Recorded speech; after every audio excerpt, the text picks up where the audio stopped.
Hello and welcome to North Country Matters. My name is Donna Seymour. I'm a member of the St. Lawrence County branch of the American Association of University Women. Today we have Ginger Storey-Welch with us in the studio.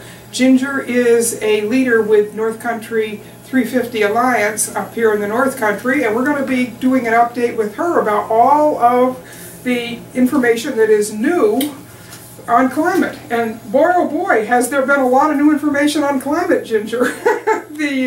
It's been, if you'll pardon the pun, a hot topic this fall. We've had 4 hurricanes that made landfall in the U.S. in about 6 weeks' time. 3 of these storms were Category 5 that had a significant impact on U.S. states and territories. And one of the impacts those storms have had has actually been on public opinion. Most Americans now actually want the government to combat climate change. 61% of Americans think that climate change is a problem that the government needs to address, and this includes 43% of Republicans and 80% of Democrats, or people who identify politically that way. So that's a pretty big change from even a few months ago, when there was still a lot of people on the fence about whether or not climate change was something that ought to be on the front burner, isn't it? It is, but you know, I have to say that it distresses me that climate change is even a red and blue issue. It just seems to me that it makes no more sense to say, you know, do you believe in climate change, than it does to say, do you believe in gravity? Do you believe that water exists? Do you believe that it rains? I mean, do you believe in gravity? We can prove it. And well, you know, I'm going to deny gravity until I stop floating on the ceiling, right? but climate change is not in the realm of opinion. Like you could say, do you believe that we should have universal health care or not? That's in the realm of opinion. But climate change is something that we can prove, and we have weather records that go back into the 1800s. We have some records that go back 800,000 years, and some people are looking back millions of years to make decisions and see where we're going. And it simply isn't a matter of opinion, and it makes no more sense for climate change to be a partisan Republican Democrat issue than cancer does. Right. You know, it just shouldn't be there. It's something that we should be able to agree on. And it has been deliberately created as a partisan issue. Yes, yes it has, and that's one of the big problems around these kind of fundamental questions that we as a species have to address. And of course it's not just human beings that have to address it, because the decisions we make are affecting everything else that lives on this planet, both in the air, on the land, and under the sea. We're looking at the 6th great extinction since the planet has come about.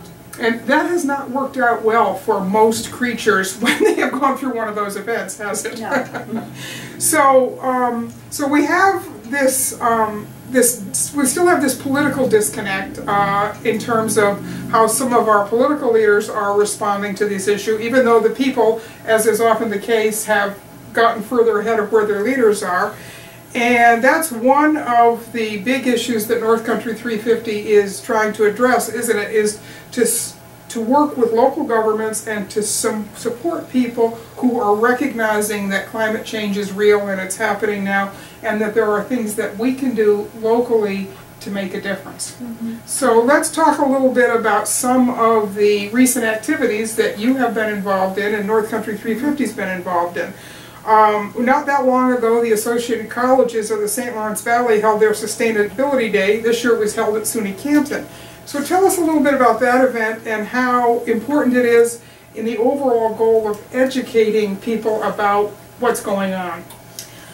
Well, the 4 colleges in the area, St. Lawrence, Clarkson, SUNY Canton, and SUNY Potsdam, have agreed to a 4-year commitment. This was year 2.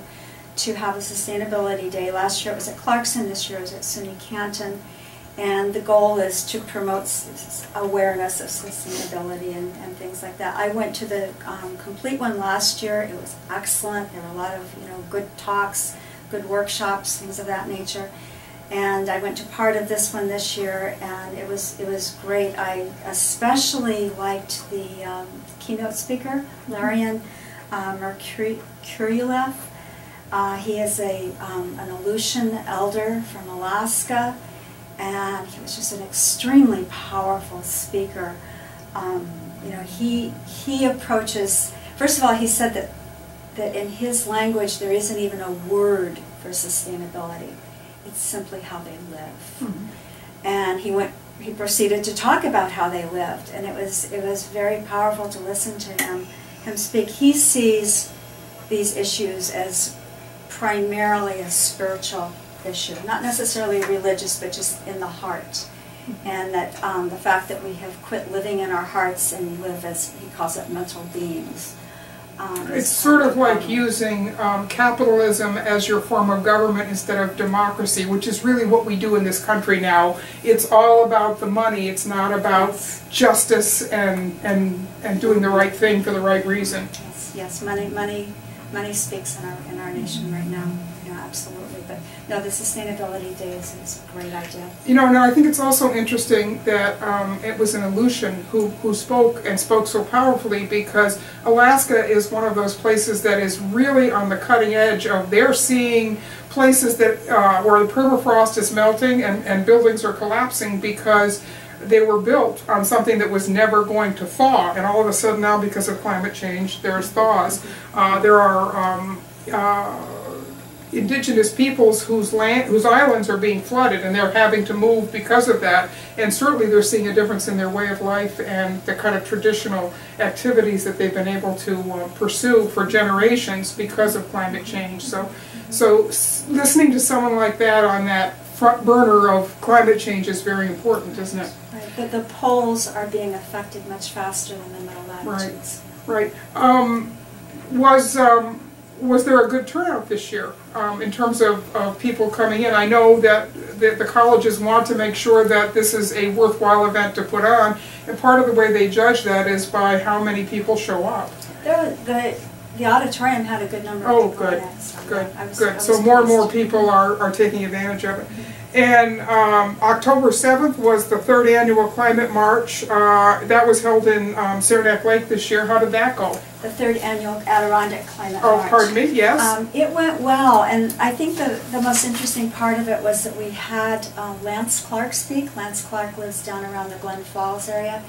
He is a retired UN ambassador with 35 years of experience. He's dealt with things like emergency relief and conflicts and mass killings, droughts, etc., etc. And he's been in a wide variety of countries, many of them the hot spots: Rwanda, Iraq, Somalia, etc. So he's very, very experienced. And he refers to climate change as the 900-pound gorilla at the climate change table. And he says that this 900-pound gorilla is a threat to our national security. And his first concern on national security is our military capabilities. The naval base at Norfolk is our largest naval base in the world, and they are having problems with sea level rise. There's a sea level gauge there that's been in place since 1927, and it demonstrates that the sea level has raised 15 inches in 90 years. And it's accelerating because the ice melting is accelerating as well. So the next 90 years is not going to be another 15 inches. It's going to be much more dramatic. They are having to raise docks and raise infrastructure and pull back and things like that. And the sad thing about it is that when they ask for money to, say, raise a dock, they can't say anything about sea level rise. They can't say anything about climate change, because if they do, that will be crossed off of the budget request. So they have to say, well, the dock needs to be replaced or whatever. But that to me is just, that gets back to that partisan issue as well. He's also concerned about how climate change will exacerbate current instability in the world. That as there are droughts, for example, this leads to crops failing, this leads to hungry people, this leads to a lack of water, And when fragile governments are incapable of meeting these accelerating needs, you have terrorist groups coming in and saying, oh, you're hungry? I have food for you. You need a job? We've got a good job for you. And that this will become a hotbed for terrorism to expand. The military in the 2014 Pentagon report referred to climate change as a threat and multiplier. It's not the only cause of things like in Syria, but it was a strong cause. And and Lance did a really good job of describing how the military is concerned connecting those pieces in a way that fleshes out that picture. Well, one of the things that we know is that eco-migration is only going to get worse as the places where people live become unlivable, either because of drought or because of heat or sea level change or whatever. They are going to migrate. They are not going to just sit there and die. Right. They are going to try to go somewhere else, and that's going to create real tensions in the world. That 2014 Pentagon report refers to the coming refugee crisis as a crisis of unimaginable magnitude. Yeah. One of the topics that I've been reading a lot about, which is on that military focus, Rear Admiral David Tilley recently remarked that for a lot of reasons the Department of Defense, it doesn't matter why the climate is changing. We know it's changing. We know it's changing quickly, and we better be ready for that, because if we just plan for what happened in the past, we're going to be surprised, and that's not where the Department of Defense wants to be. So they're really in a quandary, though, aren't they? Because the civilian leadership right now is denying climate change, and yet the military knows that this is going to be one of the big issues that they're going to have to face. It's a problem. It's a problem that the military is facing. It's also a problem that many activists are facing, because when you don't deny reality, and yet you're dealing with the people in charge who are denying reality, it sets up a very difficult conundrum, doesn't it? It certainly does, yes. Yeah, well, we have a president who referred to climate change as a hoax created by the Chinese, offering no evidence for that. At the same time, our own New York State Attorney General, Eric Schneiderman, is investigating Exxon, because it has come out through some documents, Exxon documents, that they knew back in the 1970s and 80s where this was going with climate change if we continued burning fossil fuels, and how there was a concerted effort in the company to deny. Documents that said things like, success will be measured by the amount of denial created. It sounds very much like what the tobacco industry did when it was looking at the health effects, the long-term health effects of tobacco use, doesn't it? Bingo, and some of the people who worked on tobacco denial were also working to help this denial as well. Now, what I find very interesting, and I was reading just this week, in China, that great creator of the climate hoax, according to President Trump, they have actually closed down industries that pollute. They are working very hard to put in place solar energy, because they're trying to cut back on the coal use that they have because of the problem that it's creating, not only in their air quality and their water quality, but also in the health of their citizens. So they've actually gone in the other direction to actually shut down industries in order to clean up the areas, and that is certainly not what people who are pretending that climate change isn't real would do, is it? No, it isn't. Because they've recognized the impact it's having in their own country and on their own citizens. One of the things that I want to take a minute to talk about with you, Ginger, is the New York State Ballot initiative this year, which would create the Adirondack Land Bank. And that's Proposition 3, and you have to flip your ballot over. It's going to be on the back. But that actually would help a lot of municipalities, like cities and towns and counties in the Adirondack Park, to create, to do their infrastructure in a more timely fashion. I know you've looked a little bit at that issue. What can you tell us about it? How it will work and what it will do? Right. Well, the state will be purchasing an additional 250 acres, and this will become the land bank. And then if a municipality needs to, as one example, stabilize an electric pole or something like that, and that involves taking more land, whatever that additional land for stabilizing that infrastructure is, comes out of that land bank. So it's not, there's no loss of preserved land. We'll actually gain 250 and then I guess lose it gradually. But I think it's a good idea. I'm very respectful of the idea in our state constitution about the forever wild designation, and I worry about any kind of a slippery slope of losing that. But in this case, there sometimes is regulatory rigidity as well, and I think if we can introduce flexibility where it's appropriate, that this also makes life easier for the municipalities. It also creates goodwill towards the forever wild designation. Right, and it's important, I think, to note for people that a vote yes on Proposition 3 will not, we won't lose any land, but in the same token, it will not allow for any kind of infrastructure development that is not already pre-approved. For example, no one's going to put a gas pipeline through the park. This is strictly for telecommunications, water, sewer, electrical, the kinds of road work and bridge work that you have to do to maintain structures that already exist. And the way it's set up now, if in order to do this kind of work, it takes a minimum of 2 years to get the permission to go ahead and do it, because they have to get a proposition on the ballot to allow for this kind of work. So it's actually going to be a time and a money saver for the municipalities that already exist, and it will make sure that in the meantime the people who live in these areas don't have deteriorating infrastructure conditions. So it's kind of a win-win for everybody, isn't it? It could be, yeah. Yeah. Or will be.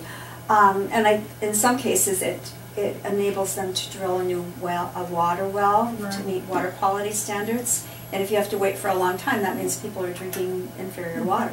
Right.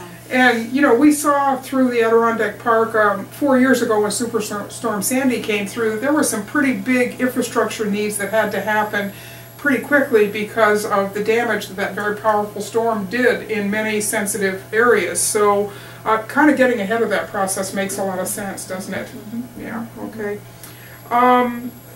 Ginger, let's take a minute to remind folks about what the Local 350 Alliance is, how they can join, attend meetings, and take action. So tell us a little bit about how you're set up. I know you just changed your meeting nights. We did. So that's a good piece of information to be sharing with folks. Well, North Country 350 Alliance meets on the first Wednesday of the month now. We meet in the Civic Room, the community room at the top of the Civic Center in Potsdam, which, you know, you park there by the police station and just head on in and everything. And it's a completely handicapped access building, so you can take an elevator upstairs. No one has to struggle if they have any kind of mobility issue. That's true. We meet at 6:30 to 7:30 on those nights, and we would love to have people come. Right. And you do something at your meetings called Be the Change activity. Tell us a little bit about what that is. Well, it's intended to be sort of an upper, because sometimes, you know, all the news is, you know, down, down, down, down. But somebody shares something that he or she does that just makes a little difference. You know, Julie Rupchinsky was talking later about how she'd been learning to speak up more. When something happens, she's speaking up, you know, and that simple thing. I have brought in my little pack of bamboo eating utensils that I purchased at Nature Storehouse. I believe they also sell them at the Potsdam Co-op for not too much money. And since I have purchased those, I haven't used a single plastic spoon or fork since, because I always have them with me. And, you know, just little things like that that you're doing that make a difference and be the change you want to see in the world. Right, and you know, you can look at things globally, but you can always act locally, can't you, to make a change. You had mentioned just before we went on the air that you just came back from the Climate Summit in Queensbury. Tell us a little bit about what happened down there. That was the Clean Energy Conference that ANCA puts on, and it was in Queensbury this year, and they had, you know, lots of good talks, and very exciting to see the new things on the horizon. I went specifically because North Country 350 is considering one of our projects in the following year to be supporting the electrification of the transportation system, possibly through encouraging more chargers in the area and things like that. So I was going to find out what the grant possibilities were. But a lot of young people who are there talking about how they had grown up in a cabin in the back by some hippie parents, and they had grown up and now they're working in the renewable energy industry, and that made me laugh, having come from a homesteader background myself. But lots of new things, like on the horizon is solar panels embedded in clear glass, transparent solar, so that you could create a house where every window was generating electricity and things like that. And just, it's just amazing what's happening. Yeah, there's a lot of really interesting things. Solar City's working on roof tiles that will actually replace shingles, but they're your roof covering. They don't look like solar panels, but they actually will absorb the same kind of energy. You mentioned about the electrical grid. I was just reading this morning that a study in Europe has come out that even if you get your electricity from the dirtiest possible source, which would be like a coal-burning electrical plant, running an electrical car is still going to be less energy usage than burning fossil fuels or diesel. So and really interesting. That's because the electric vehicle is 67% efficient, where your internal combustion engine is only, I believe it's 22%. So there's a lot more waste with petroleum oil than there is with the electric vehicle. So those are the kinds of things that are on the horizon, and certainly a lot of municipalities are starting to make the investment in electric buses and switching over to those kinds of things, and that's really where I think we're going to see a lot of the progress is going to be at the municipal level. Already in New York State, over 100 communities have signed on to be New York State energy communities. Canton and Potsdam both have. So Norwood as well. Yeah, and Norwood. So and I think Waddington. So that's Ogdensburg. So that's really exciting. That you don't have to be a big city. You don't have to be a New York or a San Francisco or a Phoenix. You can be a Potsdam, a Canton, and Ogdensburg, and you can still be making this kind of commitment at the municipal level to really think about how you want to live, and that's where groups like yours come in, I think, so well, because by educating your members who all live in these communities, they can in turn help to educate their legislators about the importance of this. So, Ginger, tell us what North Country 350 Alliance has planned for the next few months. Well, in December we have an outdoor and sports gear sale that we have every year. It promotes reuse, so that's the environmental part of it. It also is a fundraiser for us, so that'll be coming up in December. We have it at SUNY Potsdam and Maxon Hall, and then we also are thinking of focusing on the electrification of the transportation grid where we can. And of course, along with that, Canton and Potsdam are both communities that have been doing a lot of work on creating microgrids. So that again is going to be, all these pieces are starting to fit together, and yeah, there's still a few gaps, but it's amazing how many things are starting to come together, isn't it? It is, and I've been just amazed at the technology in electric vehicles has just been leapfrogging and is going to continue leapfrogging. I drove a Chevy Bolt, that's with a B, not a V.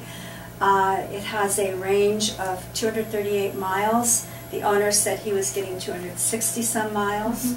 And we drove it. It had lots of pep. You could get a speeding ticket driving this, so heads up. And interestingly, you don't use your brakes. You just take your foot off of the accelerator, and it has regenerative braking from the engine that just slows it down and stops on its own. There is a brake where you can slam on the brakes if you have to, but if you anticipate just the normal driving, it will do that for you. Yeah, maintenance is wipers and tires. And I said to the owner, well, wouldn't you replace the brakes at some point? And he said, I don't use them. I was kind of like, what? Yeah, so mechanically they are much simpler than regular automobiles are. Interestingly enough, in the very, very early days of the 20th century, when automobile technology was getting started, there was a great interest in a variety of alternative fuels. There were early electric cars, there were steam cars, there were no wind-powered cars, but and then they eventually settled on the gas-powered. But the only thing that held the early electric cars back was the battery technology was so primitive that the bulk of the weight of the vehicle was the batteries, and they didn't hold a charge very well. And that's really been something that modern technology has completely turned around. Yes. So, and if you really look at the kind of driving that you do, for the most part, 260 miles, that's a lot of driving